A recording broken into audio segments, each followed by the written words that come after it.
To sneak in on me here, but we found him anyway. He's Bob Pollock from the Extension Service. Our conversation brought to you by Marcus and Mack, a law firm representing injured people. And you can give Bob a call right now at 479-1160 or 349-WCCS if you have a question about your lawns, your gardens, your trees, whatever it happens to be, those nasty invasive pests, Bob. And that's where I want to start this morning, is bees and bees in the ground especially.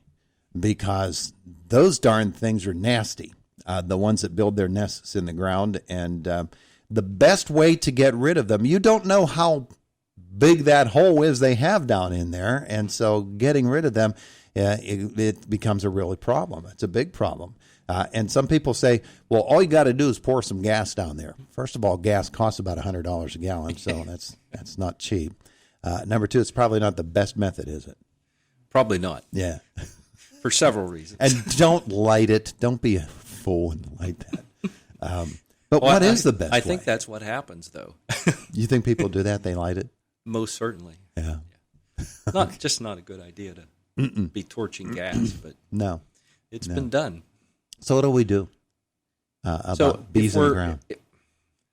And there are good bees in the ground versus things like yellow jackets, which tend, and I think that's what you're referring to. I'm talking jackets, yeah, jackets, because that's normally where they build their nests, is in holes in the ground. And when you get too close and the ground vibrates a little bit, that sends them into. They'll let you ride that mower over it once, but on the second pass through, not so much. Not so much, or they'll follow you. Yeah, they'll do that too. Your mower's just not fast enough to outrun a bee. No, they're not. And they will inflict some pain. And some people have greater sensitivity to that than others. Absolutely. You just have to evaluate that for yourself, whether it's an issue for you or not, in deciding whether to take action. But if you need to, you can use an insecticide. Is one option. Something like Sevin or Carbaryl. Will Sevin take care of yellow jackets? Has been used over the years, as an option for that and especially the dust formulation, because you can dust that around the opening of the hole, because they're coming in and out of the hole constantly.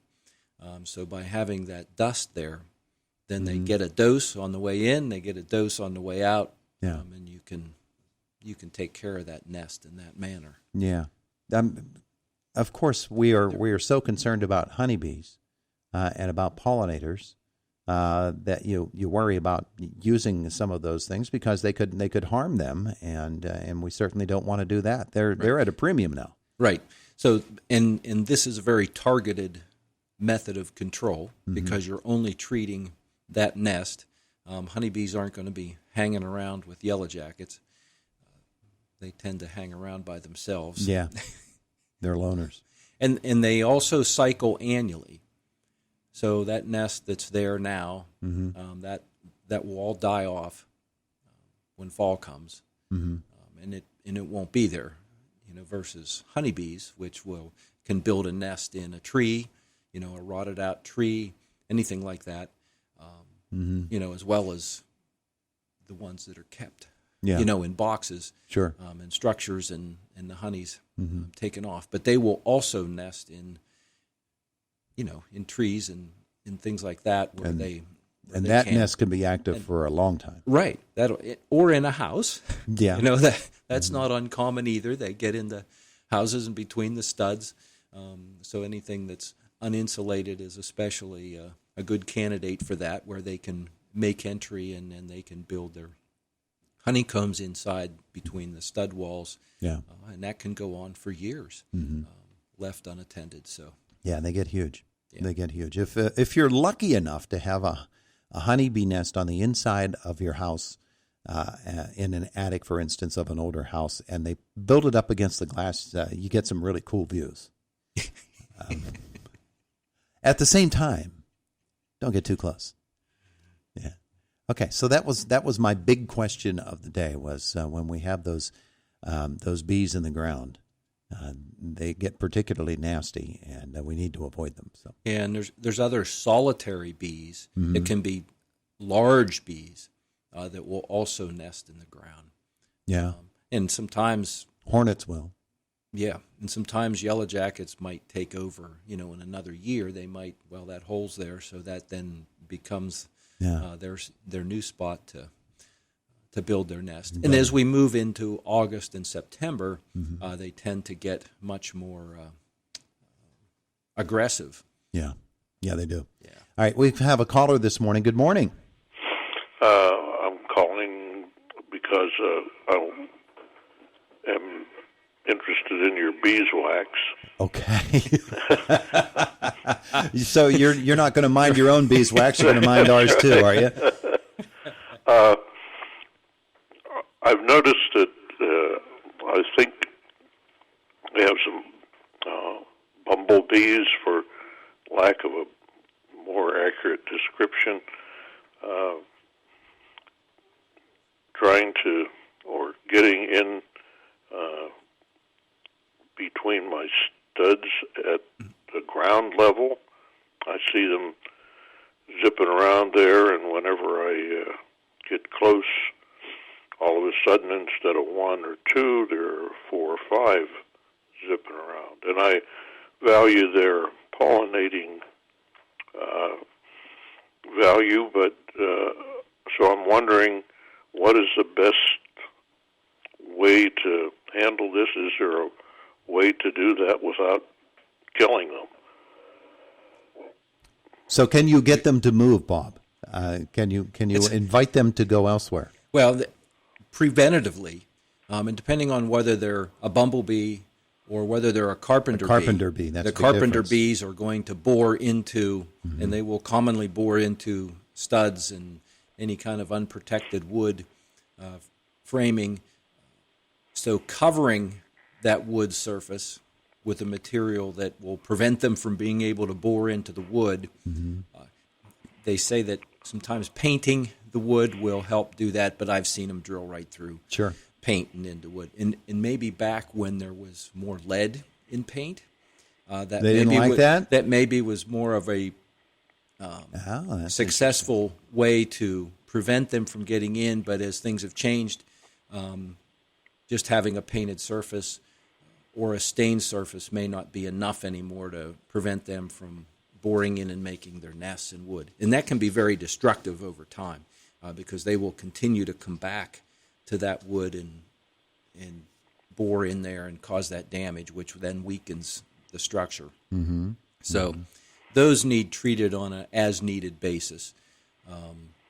And again, you can use like a dust formulation of carbaryl will work on those, because then you get that material around the entrance to that nest. Or there's also sprays. A lot of those can be sprayed right in the holes, although that can be a little more tricky. And some of those foam, which can be better choice as well, because you can put it right up in that hole. And normally when they bore in, it's a very nice round hole. It'll go up in probably about the length of their body, but then it'll go perpendicular. They'll make a 90-degree turn, go for a ways, and then they'll bore up into make nests to lay eggs. So just if that's what's happening, either cover it, and that can be a temporary cover just to get them out of the area and keep them off that particular piece of wood, see how that works, or it might be more permanent where you put some facing on that wood to protect it. All right. I don't think we were able to assuage your various concerns about that particular bee, but I guess you got to live with it for a certain extent. And if it's a bumblebee, a honey, not a carpenter bee, then I wouldn't worry about it. Oh, okay. Yeah. Nope. No action needed in that case. Okay. Let them hang around. All right. Very good. Thank you, sir. Thanks, Bob. You're welcome. It is and there's no late blight has been reported. We're still in good shape that way. Looking good. Nothing. Yeah. And the East Coast has been reported to date, so we're good there. That's good to know. We're still actually. Let's see if we can fit this last caller in here this morning before the segment ends. Good morning. morning. I'd like to ask Bob a question about, it's not a bumblebee and it doesn't look like a carpenter bee, but it's got the small body of a carpenter bee, but it's got white instead of the yellowish color. What kind of bee is that? So And it's burrowing into the ground. it's burrowing into the ground? Mm-hmm. Okay, so this is... Are they shiny? No. No. They're not black and white. Yeah, they're black and white. They look like a bumblebee, but they're not as big. They're small, and they have a black body, and there's white on top. Okay. Sounds like a hornet. And they're going into the ground. Sounds like a hornet It kind to of me. does. Yeah, it does sound like a hornet. Although the hornets tend to have a shiny body to them, and they're not. They're not fuzzy. I thought a hornet looked more like a wasp. It does, and not like a bumblebee. And then the hornets will make a paper nest as well. And it could just be another one of the ground nesting bees that could be a beneficial bee. Okay, how do I know the difference? Well, You can't ask it for ID. Yeah. Has it caused any damage or anything? Have you? No, it's drilling into the ground, and I don't know if it's going up underneath my porch because I have got a porch that's all block. Oh, okay. Yeah, unless it's, I don't think that's anything to worry about. Okay, you don't And believe you're not- they'll sting or anything because I have animals and they snoop around. Well, they could sting. Yeah, Yeah. yeah. It's possible that they could sting if they're bothered, but Usually if the- you haven't seen any issues yet. Yeah. Humans are not as smart as animals when it comes to dealing with bees and things of that nature. So your dog I is probably understand that. your dog and your cat probably are smart enough to avoid getting stung. We aren't. Of course. All right. All Well, right. we wish you the best. Okay, thank you very much. You're welcome. There you go. That's the thing. You get to this time of the year, those are the things you deal with. Nature sometimes takes a look at you and says, "I don't think so," and you're stuck. You get stung. That happens. Yeah, sometimes like with yellow jackets, we know what they are.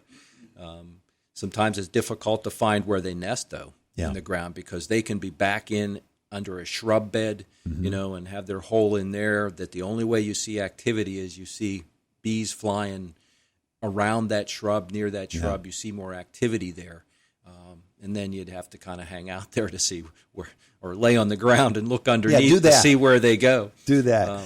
Thank you, Bob. We're out of You're time. welcome. It is the voice of Indiana County, WCCS 101.1 FM and AM 1160.